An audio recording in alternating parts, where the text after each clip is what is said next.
Hello मित्रों, जय माताजी, जय मोगल। आज मैं खेतर में આવી ગયા છે ઘઉં વાડવા। આ કાલે થોડા કાપ્યા હતા, હવે આ બધા પૂળા બાંધવાના બાકી છે, તો આપણે થોડા થોડા પૂળા બાંધી લઈએ, પછી બીજા હવે ઘરે જવાનો ટાઈમ થઈ ગયેલો છે એટલે થોડા થોડા પૂળા બાંધી લઈએ, પછી બીજા કાલે સવારે હમણાં રાતનો ટાઈમ થઈ જવાનો છે એટલે ફટાફટ થોડુંક કામ કરી લઈએ।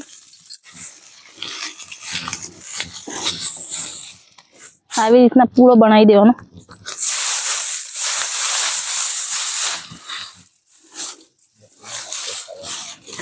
એટલે આવી રીતના પછી આપણે પેલું મશીન લાવીએ તો એમાં નાના નાના પૂળા કરેલા હોય તો નાખતા ફાવે।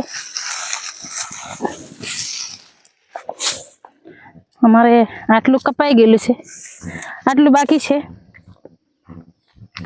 અને પછી આવી રીતના ભેગા કરી લેવાના। આવી રીતના ગોળ રાઉન્ડ, એટલે થોડાક લીલા ઘઉં હોય તો સુકાઈ જાય, એટલે આપણે મશીનમાં નાખીએ તો સારી રીતના કડાઈ જાય। આવી રીતના ભેગા કરી લેવાના।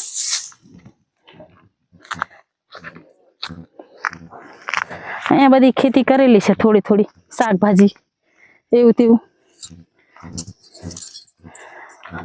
ભાજી છે મેથીની, પછી અહીંયા લસણ છે, પછી આ ધાણા છે, ધાણા બધી થોડી થોડી ખેતી કરી મૂકેલી છે। આ પણ અમારું જ ખેતર છે, પણ પેલા આ બધું કપાઈ જાય પછી આનો વારો। કાલે તો પેલું જ પતશે એટલે પરમ દિવસે આ ઘઉં।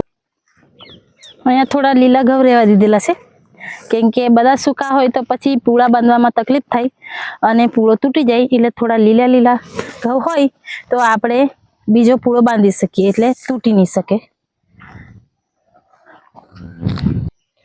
આ ખેતર છે, આ ખેતર છે, બહુ બધા ખેતર છે અમારે અહીંયા ઘઉં કરેલા છે। આ વર્ષે અમારે વધારે ઘઉં પાકવાના છે। મિત્રો અહીંયા કેટલા મસ્ત ઘઉં છે, તમને બી ખેતરમાં જવાનું મન થશે। જોઈ શકો છો કેટલા મસ્ત ઘઉં છે। હા, અમારે સોલર છે, અહીંયા સોલરની મદદથી જ બધી ખેતી કરીએ છીએ અમે। અહીંયા સોલરના પાણીથી જ અમે બધે પાણી મૂકીએ છીએ। અહીંયા ટપક, પછી અહીંયા ઘઉંમાં જે મેં આગલા વિડીયોમાં બતાવ્યું હતું કે જે 15 દિવસ પહેલા અમે છોડ રોપેલા, હવે જો મિત્રો કેટલા મસ્ત છોડ થઈ ગયેલા છે, એકેય છોડ મર્યો નથી, બહુ મસ્ત રીતે છોડ ઉગી નીકળ્યા।